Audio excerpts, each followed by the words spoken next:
Hello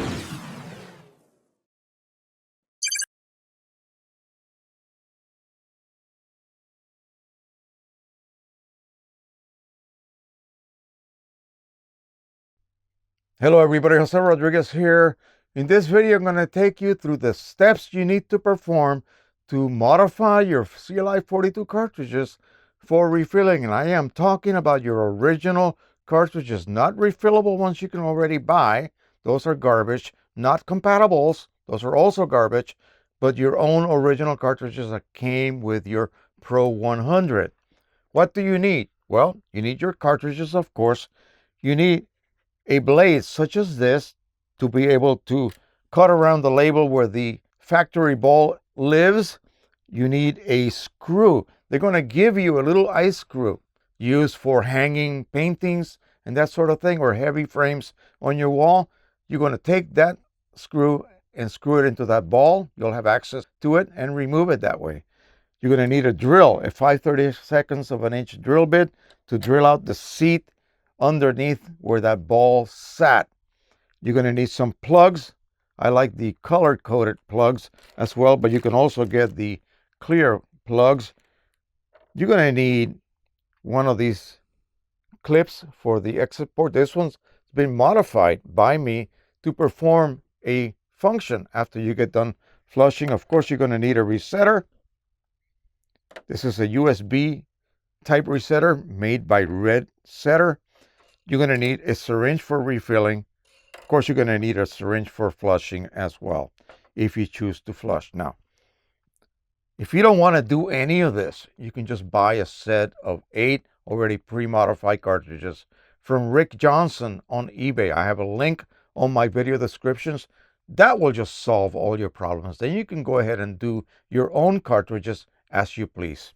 All right, so you start off with a full cartridge.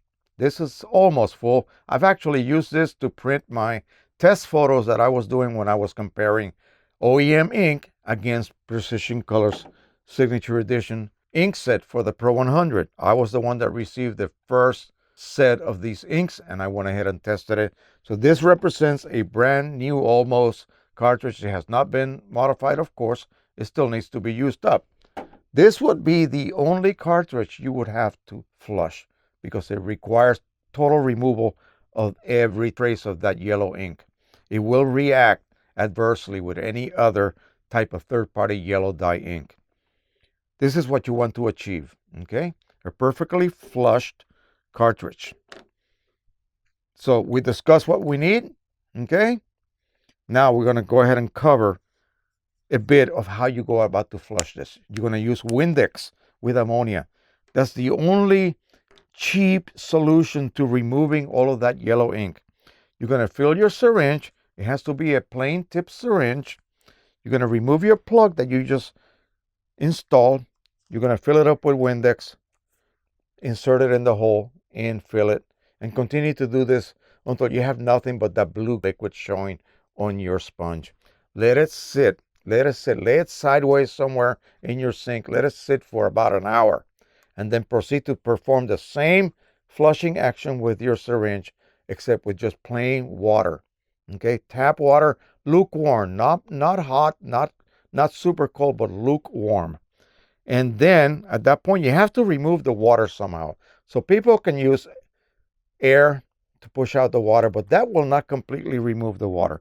This is where my special little gizmo comes into play.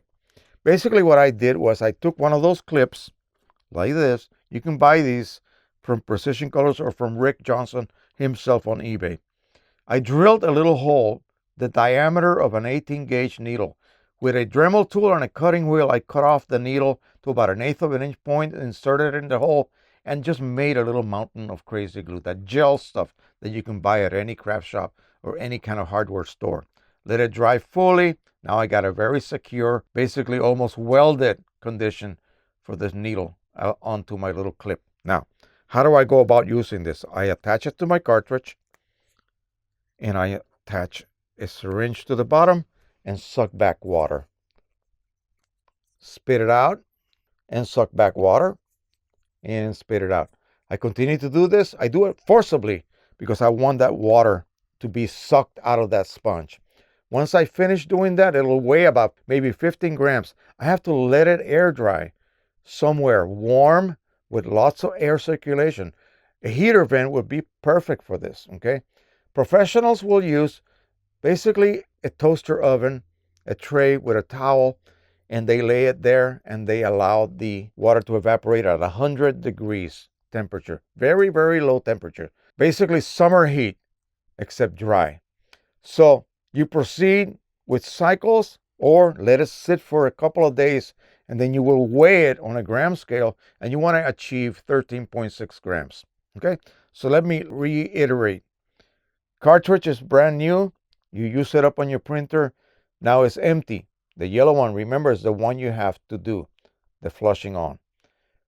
Score around that label. Basically, it's going to look like this.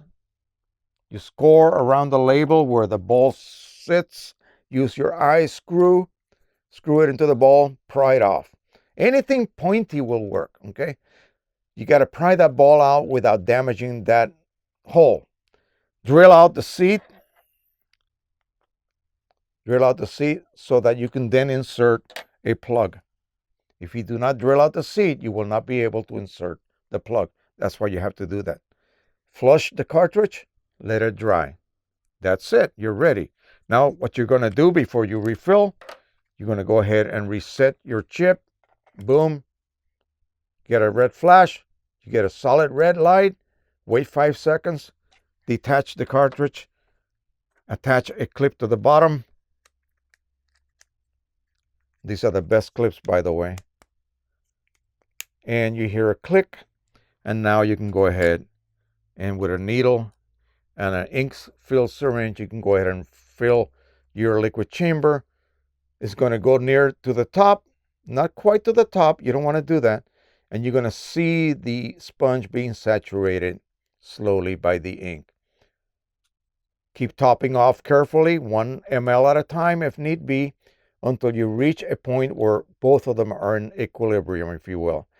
You will not go above 1/8 of an inch from the top. If you go beyond that, you will flood your serpentine vent and ink flow will stop working. You will not get any ink flow. You will get a liquid lock. You will not be able to draw ink out. Basically, it'll just stop working. Now, once you get this done and it has been stabilized to the point where this chamber is not dropping levels any longer, you will have your plug already installed, of course.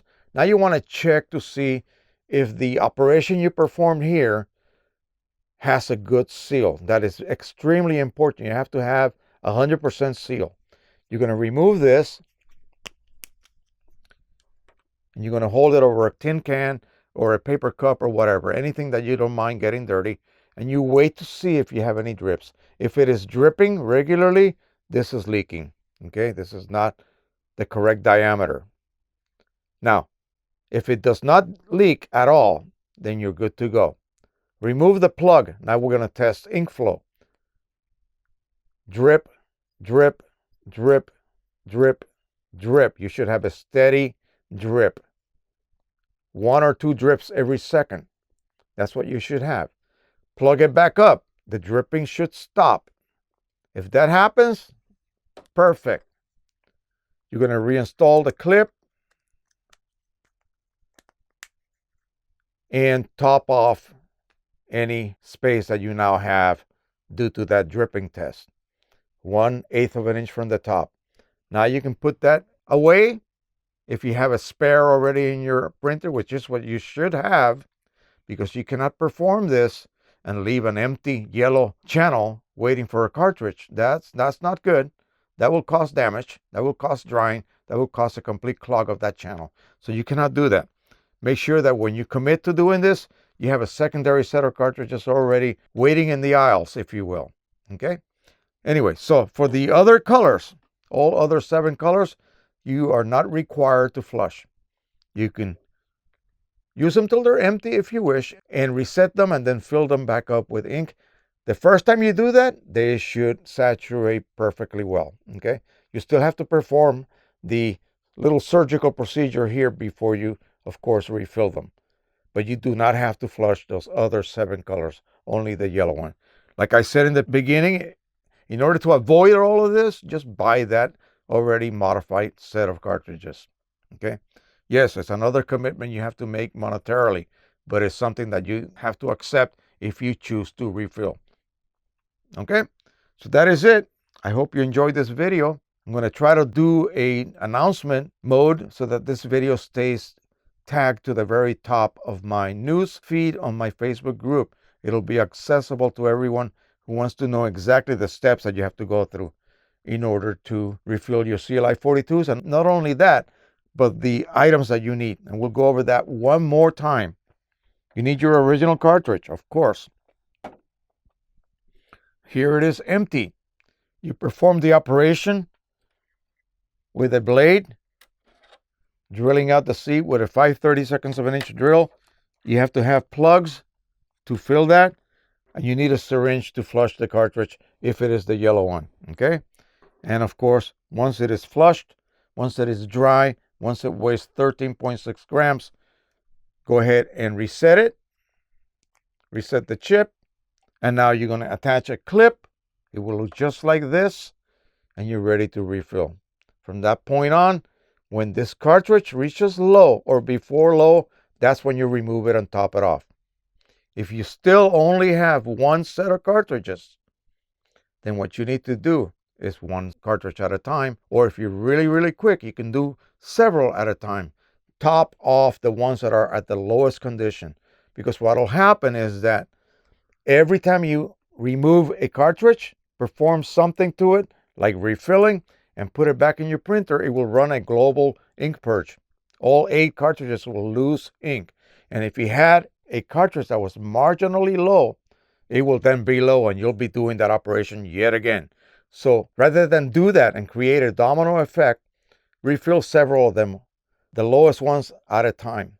So if this one is low, reset it, refill it. Remove the next lowest one, reset it, refill it, and so on. Say do 4 at a time. Now, the luxury would be to have a second set of cartridges that's already reset and refilled, waiting at the aisles.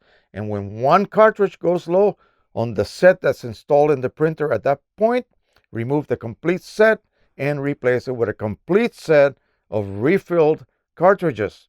That way you start like you started brand new in the beginning, with a full set of ink levels, and it will be a couple of months before you reach low, maybe even more, instead of every few days if you do one cartridge at a time. It'll just become almost a daily or bi-weekly chore that you will be performing, depending, of course, how often you print. So that is all you need. I'm going to do a second video showing you how to perform this on a Pro 10. Oh, so much easier. Okay. By the way, all of these videos, all of the modification videos, the flushing videos are available in my CLI 42 modification playlist. What? You don't look at my playlist? Boy, you are wasting a lot of time searching through videos. Look at my over 60 some odd playlists. All are categorized by subject matter. Don't waste your time looking at the others if that is not what you're interested in. Look at the playlist for that particular subject, open it up. You will show you a complete list of the videos within that playlist. And now you can go ahead and watch whatever will answer your query or your question. That is it. Hope you enjoyed these videos. Okay. I got a list of other things that I want to show you, but that'll be later on this week. And of course, don't forget about our Sunday evening, 4 p.m. Eastern Standard Time, USA live stream. Oh, it's a free-for-all in there. We cover everything under the sun. All right, thank you so much. Happy printing, happy refilling. Bye-bye.